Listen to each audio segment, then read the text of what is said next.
ಈಗ ನಿನ್ನೆ ಅನಿರೀಕ್ಷಿತವಾಗಿ ಬಂದು ಸೌಜನ್ಯ ಪರ ಹೋರಾಟಗಾರರಾದಂಥ ಮಹೇಶ್ ಶೆಟ್ಟರನ್ನು ಅರೆಸ್ಟ್ ಮಾಡಿದ್ದಾರೆ.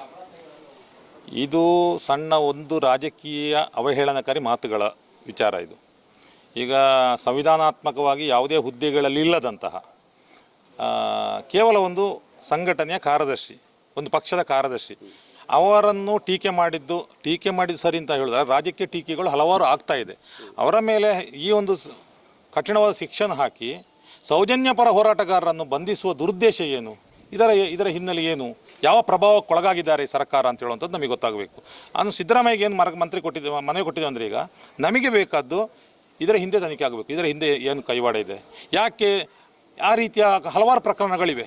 ಈಗ ಸಿದ್ದರಾಮಯ್ಯರನ್ನೇ ಕೊಲೆಗಾರ ಅಂತೇಳಿ ಹೇಳಿದಂಥ ಹರೀಶ್ ಪುಂಜಾರ್ ನಮ್ಮ ಕಣ್ಣೆದುರು ಇದ್ದಾರೆ, ಸ್ಟೇ ತಂದಿದ್ದಾರೆ, ಅದು ಅಪೀಲ್ ಮಾಡಲಿಲ್ಲ ಯಾಕೆ ಸರ್ಕಾರ?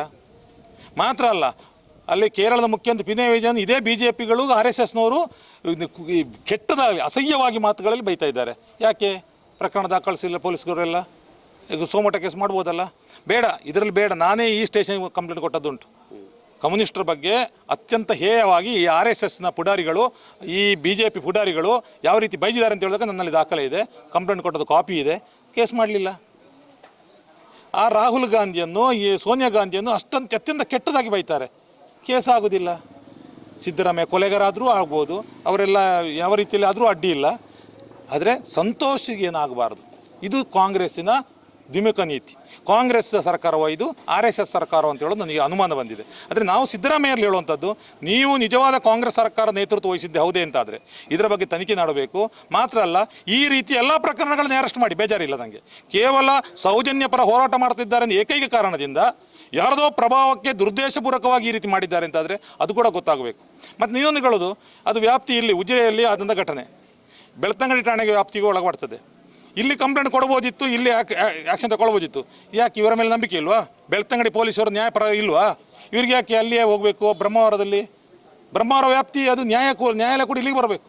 ಉಜಿರೆಯ ಘಟನೆ ಹಾಗಿದ್ದಾಗ ಅದನ್ನ ಇಲ್ಲಿ ಕಳಿಸ್ಬೋದಿತ್ತಲ್ಲ. ಇದು ಇಂಟೆನ್ಷನಲ್ಲಿ ಯಾವುದೇ ದುರುದ್ದೇಶಪೂರ್ವಕವಾಗಿ ಈ ಹೋರಾಟವನ್ನು ಮಟ್ಟ ಹಾಕಬೇಕು, ಸೌಜನ್ಯನಿಗೆ ನ್ಯಾಯ ಸಿಗಬಾರ್ದು ಅಂತೇಳಿ ಯಾರಿಗೆಲ್ಲ ಇದೆಯೋ ಅವರೆಲ್ಲರೂ ಕೂಡ ಸೇರಿಕೊಂಡಿದ್ದಾರೆ ಇದರಲ್ಲಿ. ಮತ್ತು ಸಂತೋಷರು ಯಾರು ಅಂತ ಹೇಳಿರೋದು, ಸಂತೋಷ್ ಯಾರು?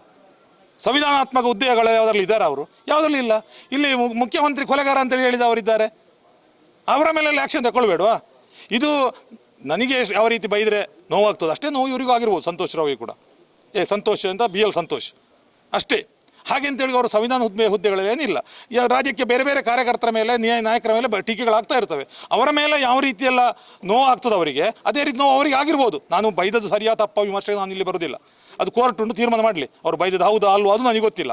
ಆದರೆ ಈ ರೀತಿಯಲ್ಲಿ ದುರುದ್ದೇಶಪೂರ್ವಕವಾಗಿ ಕೇಸು ದಾಖಲಿಸಿಕೊಂಡು ಈ ರೀತಿ ಅವರನ್ನು ಅರೆಸ್ಟ್ ಮಾಡೋದುಂಟಲ್ಲ, ಇದು ಸೌಜನ್ಯ ಹೋರಾಟಕ್ಕೆ ತಡೆ ಒಡ್ಡುವಂಥ, ಮಟ್ಟ ಹಾಕುವಂಥ ದುರುದ್ದೇಶದಲ್ಲಿ ಅಡಗಿದೆ ಅಂತ ಹೇಳುವಂಥದ್ದು ನಾವು ಭಾವಿಸಿದ್ದೇವೆ. ಅದರಿಂದ ಈ ಮುಖ್ಯಮಂತ್ರಿಗಳು ಮಧ್ಯಪ್ರವೇಶ ಮಾಡಬೇಕು, ಇದರ ಬಗ್ಗೆ ಸಮಗ್ರ ತನಿಖೆ ಮಾಡಬೇಕು, ಅವರ ಬಿಡುಗಡೆಗೆ ಬೇಕಾದ ವ್ಯವಸ್ಥೆ ಮಾಡಬೇಕು ಅಂತ ಹೇಳುವಂಥದ್ದು ಒತ್ತಾಯ ಮಾಡಿದ್ದೇವೆ ಅಷ್ಟೇ. ನಿಮಗೆ ಗೊತ್ತಿರ್ಬೋದು, ನಿನ್ನೆ BJPಯ ಮುಖಂಡರು ಕಂಪ್ಲೇಂಟ್ ಕೊಟ್ಟಿದ್ರು ಕೂಡ ಇವತ್ತು ಒಂದು ಸ್ಟೇಟ್ಮೆಂಟ್ ಅನ್ನ DKಶಿ ಅವರು ಮಾಡ್ತಾರೆ, ನಾನೇ ಒದ್ದು ಒಳಗಡೆ ಹಾಕಿಸಿದ್ದೇನೆ ಅಂತ ಹೇಳಿ. ಅಂದ್ರೆ ಸ್ವತಃ ಸರ್ಕಾರನೇ ಇಲ್ಲಿ ಇನ್ವಾಲ್ವ್ ಆಗಿದೆ. ನಾನು ಹೇಳಿದಂಥದ್ದು ಇದು RSS ಸರ್ಕಾರ, ಕಾಂಗ್ರೆಸ್ ಸರ್ಕಾರ ಅಂತ ಹೇಳಲಿಕ್ಕೆ ನಾನು ತಯಾರಿಲ್ಲ.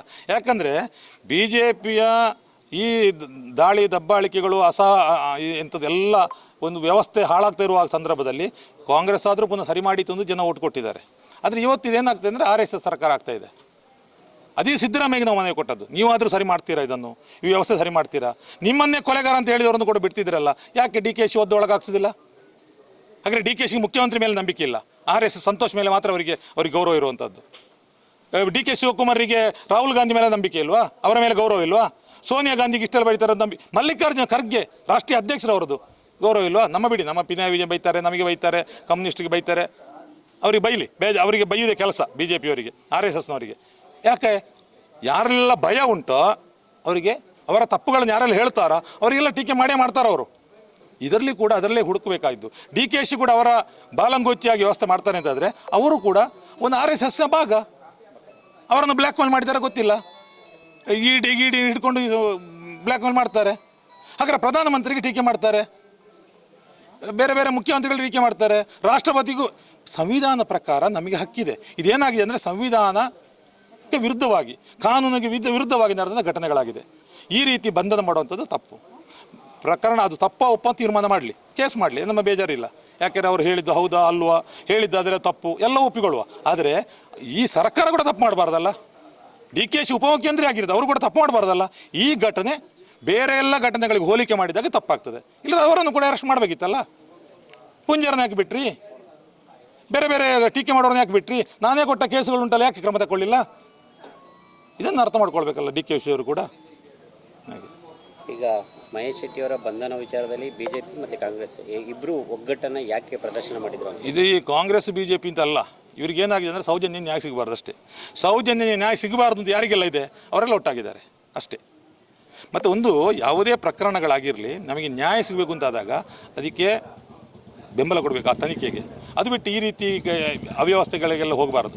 ಅದು ಯಾಕೆ ಅಷ್ಟು ಗಡಿಬಿಡಿ ಅವರಿಗೆ? ಒಂದು ನ್ಯಾಯ ಸಿಗಲಿಕ್ಕೆ ಭಯನಾ? ತನಿಖೆ ಆದಗಳೇ ಭಯ ಆಗ್ತದಾ? ಯಾಕೆ ವಿರೋಧ ಮಾಡಬೇಕು?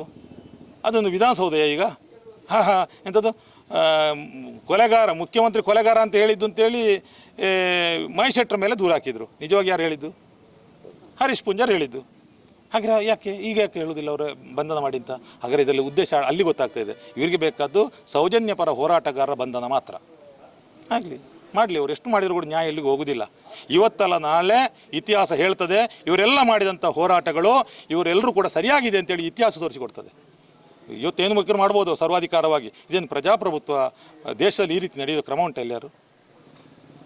ಟಾರ್ಗೆಟ್ ಮಾಡಿದ್ರು ಅನ್ಸುತ್ತೆ. ಯಾಕಂದರೆ ಮೊನ್ನೆ ನೀವು ಹೇಳಿದಾಗೆ CM ಕೊಲೆಗಾರ ಅನ್ನೋಂಥ ವಿಚಾರದಲ್ಲಿ ಅವತ್ತೇ ಗೃಹ ಸಚಿವರು ನಾನು ಕ್ರಮ ತೆಗೆದುಕೊಳ್ಳೋಕ್ಕೆ ಸೂಚನೆಯನ್ನು ಕೊಟ್ಟಿದ್ದೀರಿ ಅಂದ್ರೆ ಕೊನೆಗೆ ಅದು ಹರೀಶ್ ಪೂಂಜ್ ಅವರ ಹೇಳಿಕೆ ಅಂದಾಗ ಎಲ್ಲರೂ ಅಲ್ಲಿಗೆ ಸೈಲೆಂಟ್ ಆಗಿದೆ. ನೆಕ್ಸ್ಟ್ ಒಂದು 2-3 ದಿನ ಬಿಟ್ಟಾಕು ನಿನ್ನೆ ಈ ರೀತಿ ಬಂದ್ ಆಗಿರುತ್ತೆ. ಅಂದರೆ ಇವ್ರನ್ನ ಏನಾದರೂ ಮಾಡಿ ಒಳಗಾಕ್ಸ್ಬೇಕು ಅನ್ನೋಂಥ ಬಹುಶಃ ಈಗ ಹರೀಶ್ ಪೂಂಜರನ್ನು ಅಥವಾ ಅವರ ಈ ಬೇರೆ ಬೇರೆ ಅವರ ಲೀಡರ್ಗಳಿಗೆ ಬೈದನ್ನು ಕೂಡ ಯಾಕೆ ಇವರು ಬಂಧನಕ್ಕೆ ಅದು ಕ್ರಮಕ್ಕೆ ಹೋಗುತ್ತಾ ಇಲ್ಲ ಅಂದರೆ ಇವರು ಕೂಡ RSSನವರೇ ಆಗಿದ್ದಾರೆ ಅಂತ ಹೇಳೋದು ನಾನು.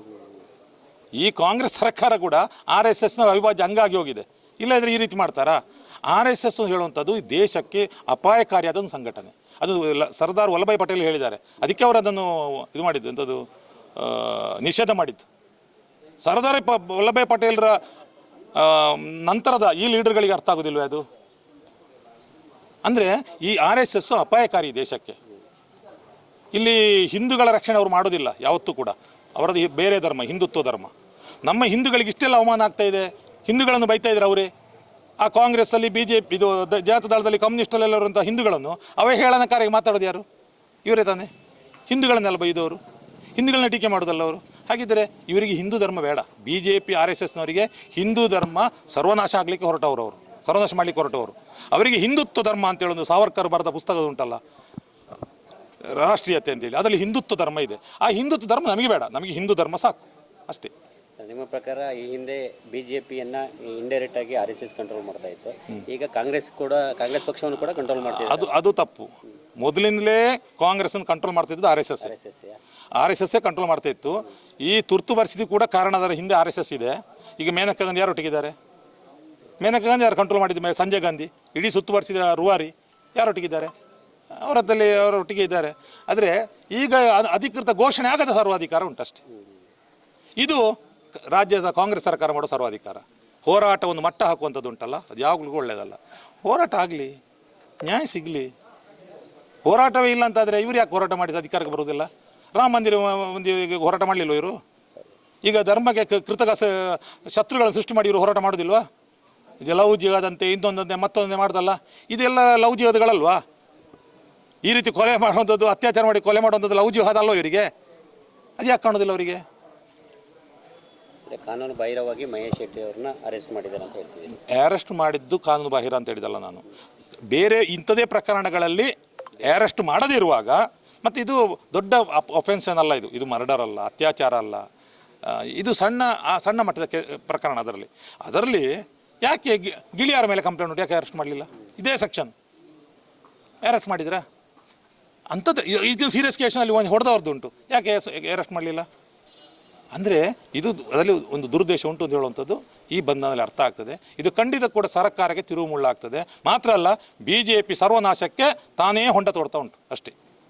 ನಿಮ್ಮ ಮುಂದೆ ದಿನಗಳು ಇನ್ ಕೇಸ್ ಅವ್ರಿಗೆ ಬೇಲ್ ಸಿಗಲಿಲ್ಲ ಅಂದರೆ ಯಾವ ರೀತಿ ಹೋರಾಟ ಇರುತ್ತೆ? ಅಲ್ಲ, ನಮ್ಮ ಶಕ್ತಿಗೆ ಅನುಗುಣವಾಗಿ ನಾವು ಹೋರಾಟ ಮಾಡೇ ಮಾಡ್ತೇವೆ. ಈಗ ನಮ್ಮ ವಿರೋಧಿಗಳಿಗೂ ಕೂಡ ಗೊತ್ತುಂಟು, BJPಯವರು ಹೇಳ್ತಾರೆ ಇದೆಲ್ಲ ಕಮ್ಯುನಿಸ್ಟ್ರ ಇದು ಟಾರ್ಗೆಟ್ ಮಾಡ್ತಾ ಇದ್ದಾರೆ ಅವರು ನಮ್ಮನ್ನು.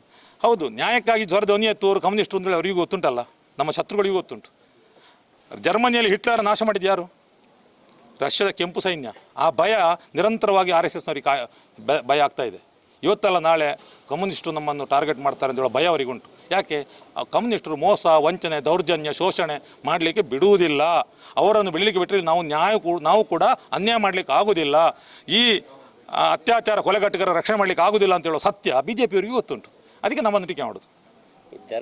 ಧರ್ಮಸ್ಥಳದ ವಿಚಾರದಲ್ಲಿ ಕಮ್ಯುನಿಸ್ಟನ್ನು ಜಾಸ್ತಿ ಹೇಳಲಾಗ್ತದೆ, ಷಡ್ಯಂತ್ರ ಮಾಡಿದ್ದಾರೆ. ನಮಗೇನಾಗಿದೆ? ಧರ್ಮಸ್ಥಳ ನಮ್ಮ ಶತ್ರುವ? ಆ ರೀತಿ ಏನಾದರೂ ನಡೀತಿದೆಯಾ? ಧರ್ಮಸ್ಥಳ ಕ್ಷೇತ್ರ ನಮ್ಮ ಶತ್ರುವ? ಮಂಜುನಾಥ ಸ್ವಾಮಿ ನಮ್ಮ ಶತ್ರುವ ಅಲ್ಲ? ಅಣ್ಣಪ್ಪ ಸ್ವಾಮಿ ಹೌದು, ಮಂಜುನಾಥ ಸ್ವಾಮಿ ನಮ್ಮ ಶತ್ರು ಅಲ್ಲ, ಅಥವಾ ಧರ್ಮಸ್ಥಳ ಕ್ಷೇತ್ರ ನಮ್ಮ ಶತ್ರು ಅಲ್ಲ, ಅಥವಾ ಅಣ್ಣಪ್ಪ ಸ್ವಾಮಿ ನಮ್ಮ ಶತ್ರು ಅಲ್ಲ. ನಮ್ಮ ಶತ್ರು ಯಾವುದು? ಅತ್ಯಾಚಾರಿಗಳು ಯಾರೊಂದು ಕಂಡುಹಿಡಿಬೇಕು, ನಮಗೆ ಗೊತ್ತಿಲ್ಲ. ಮತ್ತು ಕೊಲೆಗಾಟುಗರು ಅದು ಯಾರೊಂದು ಕಂಡುಹಿಡಬೇಕು, ನಮಗೆ ಗೊತ್ತಿಲ್ಲ. ಅವರ ವಿರುದ್ಧ ಹೋರಾಟ ಮಾಡಿದ್ದನ್ನು BJPಯವರು ಹೇಳ್ತಾರೆ ಧರ್ಮಸ್ಥಳ ಟಾರ್ಗೆಟು, ದೇವಸ್ಥಾನ ಟಾರ್ಗೆಟ್ ಅಂತೇಳಿ. ಯಾರಾದರೂ ಅವರು ಹೇಳೋದು ನಾವು ಅತ್ಯಾಚಾರಿಗಳು ಅಂತ ಹೇಳುವಾಗ ಅವರು ದೇವರು ಅಂತ ಹೇಳ್ತಾರೆ. ದೇವರನ್ನು ಯಾಕೆ ಅವ್ರಿಗೆ ಅವಮಾನಿಸ್ತಾರೆ? ಅಣ್ಣಪ್ಪ ಸ್ವಾಮಿನ ಯಾಕೆ ಅವಮಾನಿಸ್ತಾರೆ? ಧರ್ಮಸ್ಥಳ ಕ್ಷೇತ್ರವನ್ನು ಯಾಕೆ BJPಯವರು ಅವಮಾನಿಸ್ತಾರೆ? ಇವರು ಹಿಂದೂ ಧರ್ಮ ರಕ್ಷಕರ? ಇವರನ್ನು ಹಿಂದೂ ರಕ್ಷಕರೊಂದು ಹೇಳ್ಬೋದಾ? ಯಾವ ಸೀಮೆ ಹಿಂದುತ್ವ ಇವ್ರದ್ದು? ಅತ್ಯಾಚಾರಿ ಅಂತ ಹೇಳಿಕೊಳ್ಳಿ, ಧರ್ಮಸ್ಥಳ ದೇವರ ಹೆಸರು ಹೇಳಿದವರು ಅತ್ಯಾಚಾರಿಗಳು ಯಾರು ಅಂತೇಳಿ ಹುಡುಕಬೇಡುವ? BJPಯವರ ಲೆಕ್ಕದಲ್ಲಿ ಎಲ್ಲ ದೇವರ ಮೇಲೆಗೆ ಹಾಕುದಾ? ಆ ರೀತಿ ದೇವರನ್ನು ಕೂಡ ಕೆಟ್ಟ ದೃಷ್ಟಿಯಿಂದ ಮಾತಾಡುವಂಥ ಒಂದು ಗುಣ ಇದ್ದರೆ ಅದು ಈ BJP ಪಡೆಗಳಿಗೆ ಮಾತ್ರ. ಆದ್ದರಿಂದ ಅವರು ಆ ರೀತಿ ಟಾರ್ಗೆಟ್ ಮಾಡ್ತಾರೆ. ನಮಗೆ ಅವರು ಶತ್ರು ಅಲ್ಲ. ನಮ್ಮೊಟ್ಟಿಗಿರುವಂಥ ಅಸಂಖ್ಯಾತ ಜನರು ಕೂಡ ಇವತ್ತು ಕೇರಳ ನೋಡಿ ಕಲಿಬೇಕು. ಕೇರಳದಲ್ಲಿ ವರ್ಷದ ಕಾರಣಿಕ ಸ್ಥಳ ದೇವಸ್ಥಾನಗಳು ಕರ್ನಾಟಕದಲ್ಲಿ ಆಗಲಿಲ್ಲ, BJP ಸರ್ಕಾರ ಇತ್ತು. ಅಲ್ಲಿ ಕಮ್ಯುನಿಸ್ಟ್ ಸರ್ಕಾರ ಇರೋದು. ಅಲ್ಲಿ ಪೂಜೆ ಮಾಡೋರಾಗಿರಲಿ, ಹೂ ಕೊಯ್ಯೋರಾಗಲಿ, ಪಂಚಗಜ್ಜೆ ಮಾಡೋರಾಗಲಿ, ಲಾಡು ಮಾಡೋರಾಗಿರಲಿ, ದೇವಸ್ಥಾನದಲ್ಲಿ ಯಾವ ಕೆಲಸ ಮಾಡಿರಲಿ, ಅವರಿಗೆಲ್ಲ ಫಂಡು ಬೋನಸ್ ಸವಲತ್ತೆಲ್ಲ ಉಂಟು. ಇಲ್ಲಿ ಎಂತ ಉಂಟು? ಹಳ್ಳಿ ದೇವಸ್ಥಾನ ಬದುಕಲಿಕ್ಕೆ ಆಗೋದಿಲ್ಲ.